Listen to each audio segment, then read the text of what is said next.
Mi amado.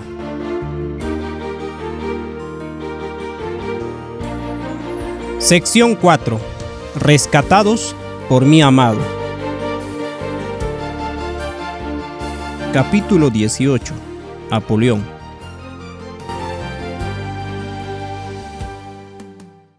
Al iniciar este capítulo, quiero leer un fragmento de El progreso del peregrino, capítulo 11, página 48. Apolión. ¿De dónde vienes y a dónde vas?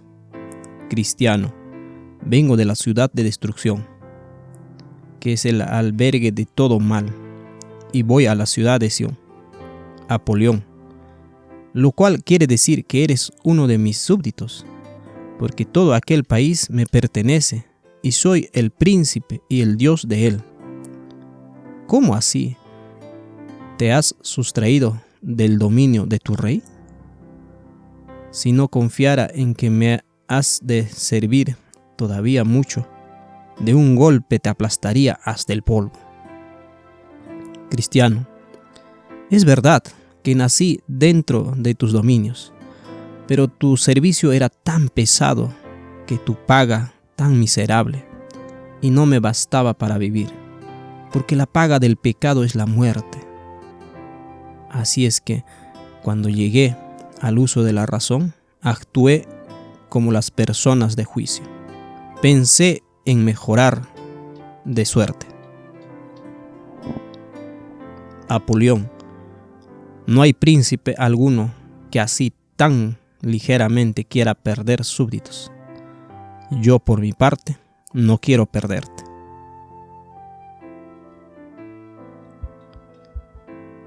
Después de que recibí aviso de que ya no era ministro de la iglesia, decidí permanecer en silencio. Yo no confiaba en mí mismo como para resistir la posibilidad de expresar autocompasión y tratar de llamar la atención sobre la situación que yo mismo había creado.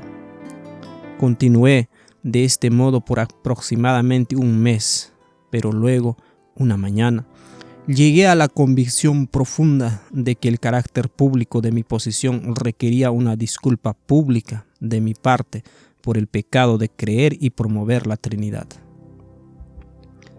A la luz de mi amado y mi Padre, este pecado me parecía muy grave y me propuse hacer lo que fuera necesario para corregir mi curso. Escribí una carta de disculpa y confesión referente a mi amado. La envié a muchas personas que habían sido influenciadas por mi ministerio. Sentí que les debía una disculpa. También les escribí a las iglesias que había pastoreado y les pedí que aceptaran mis disculpas por enseñar doctrinas falsas. Con un conocimiento público más amplio de mi posición, sentí la necesidad de escribir varios artículos explicando mi decisión a favor de mi amado. Un buen número de personas acogieron con agrado mi decisión y alabaron al Señor, hasta que les expliqué que yo todavía creía que Dios estaba dirigiendo a nuestra iglesia. Mi decisión a favor de mi amado ocasionó la pérdida de la mayoría de mis amigos en la iglesia, y mi decisión a favor de la iglesia hizo que muchos de los que confesaban creer en el unigénito Hijo de Dios se alejaran. Varias veces me pregunté si había necesidad de alejarme de casi todo el mundo. Seguramente existía algún motivo secreto que aún me era desconocido. Para un hombre que deseaba la paz, el amor y la amistad, ¿por qué parecía que iba en dirección opuesta a toda esta gente? Me parecía que podía entender completamente a los que estaban observando mi caso, los que me estaban juzgando y concluyendo que yo era sencillamente un hombre problemático, causante de divisiones y sin nada mejor que hacer. Me hubiese sido difícil no llegar a la misma conclusión bajo circunstancias diferentes. Sin embargo, esta era la consecuencia de la dulce alegría, la paz y el amor que experimenté con mi amado. No buscaba la senda del combate, solamente deseaba seguir el melodioso llamado de mi amado. Alrededor de este tiempo, los desafíos de nuestro hijo menor con autismo parecían ir en aumento. Se volvió cada vez más agitado y agresivo, y al mismo tiempo empecé a encontrar cada vez más difícil mantener la calma frente a situaciones urgentes. Sin saberlo, toda nuestra familia había recibido un parásito del tanque de agua, y esto estaba teniendo un impacto particularmente severo sobre mi hijo menor y yo. Al mismo tiempo, descubrimos que la casa que alquilábamos tenía problemas con el moho. Esto nos ocasionó varios problemas como familia. Decidimos mudarnos a un clima más seco, aunque todavía no nos habíamos enterado de la presencia del parásito.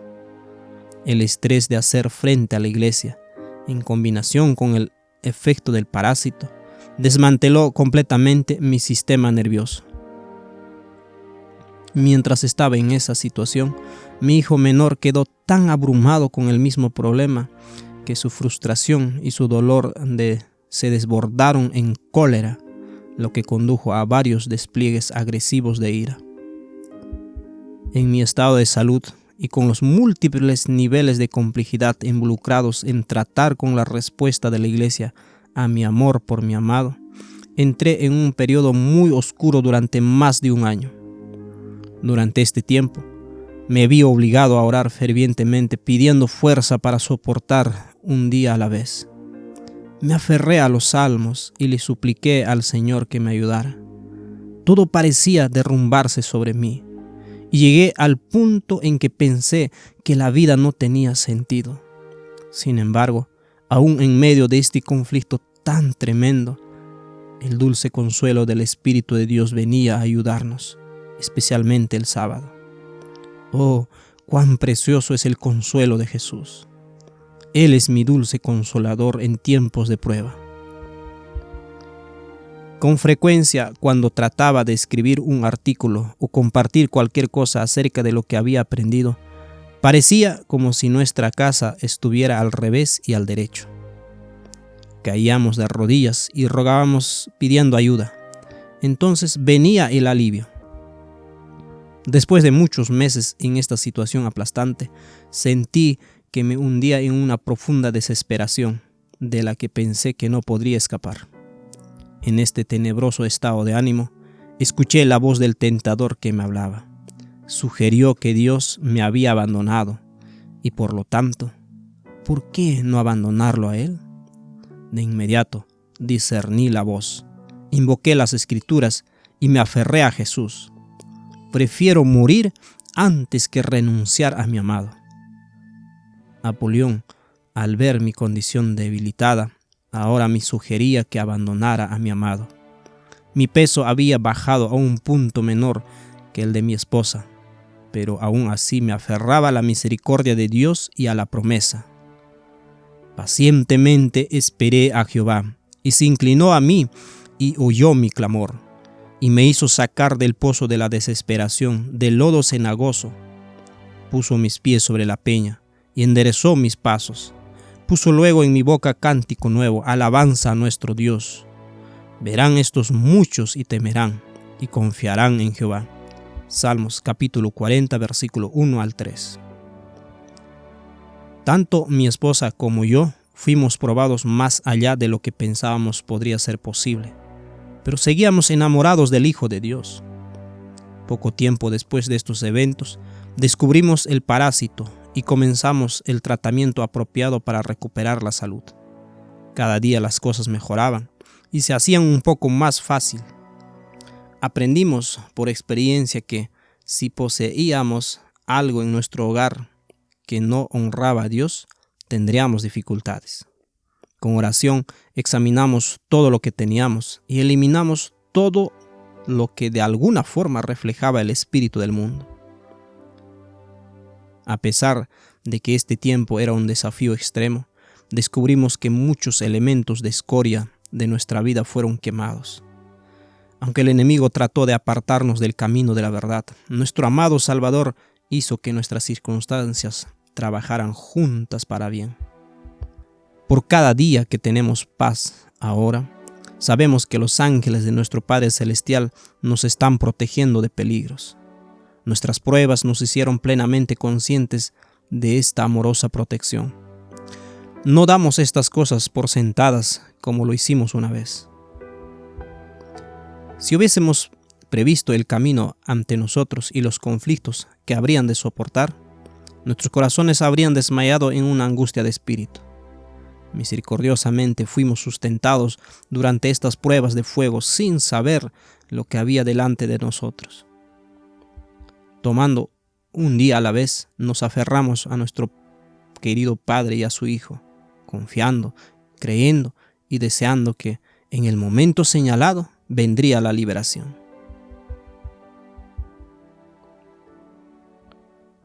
Nuevamente leemos el libro El Progreso del Peregrino, capítulo 9, página 52. Apolión no desaprovechó esta ventaja, y ya no con dardos, sino con cuerpo a cuerpo le acometió, siendo tan terrible la embestida que Cristiano perdió la espada. Ahora, ya eres mío, dijo Apolión, oprimiéndole tan fuertemente al decir esto que casi le ahogó. En términos de Cristiano, ya empezaba a desesperar que su vida. Pero quiso Dios que en el momento de dar el golpe de gracia, Cristiano, con sorprendente ligereza, asió la espada del suelo y exclamó: «No te huelgues de mí, enemigo mío, porque aunque caigo he de levantarme». Y le dio una estocada mortal que le hizo ceder, como quien ha recibido el último golpe. Al verlo, Cristiano cobra nuevos bríos, acomete de nuevo diciendo: «Antes, en todas estas cosas somos más que vencedores por medio de aquel que nos amó». Apolión abrió entonces sus alas de dragón, huyó apresuradamente y Cristiano no le volvió a ver más por algún tiempo. Durante este combate, nadie que no lo haya visto u oído, como yo, puede formar idea de cuán espantosos y horribles eran los gritos y bramidos de Apolión, cuyo hablar era como el de un dragón, y por otra parte, cuán lastimeros eran los suspiros y gemidos que lanzaba Cristiano salidos del corazón. Larga fue la pelea, y sin embargo, ni una sola vez vi en sus ojos una mirada agradable, hasta que hubo herido a Apolión con su espada de 2 filos. Entonces, sí, miró hacia arriba y se sonrió. ¡Ay! Fue este el espectáculo más terrible que yo he visto jamás.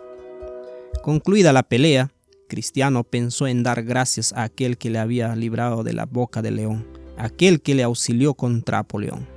Y puesto de rodillas dijo: «Belcebú se propuso mi ruina, mandando contra mí su mensajero a combatirme con furiosa enquina, y me hubiera vencido en trance fiero, mas me ayudó quien todo lo domina, y así pude ahuyentarle con mi acero. A mi Señor le debo la victoria, y gracias le tributo, loor y gloria».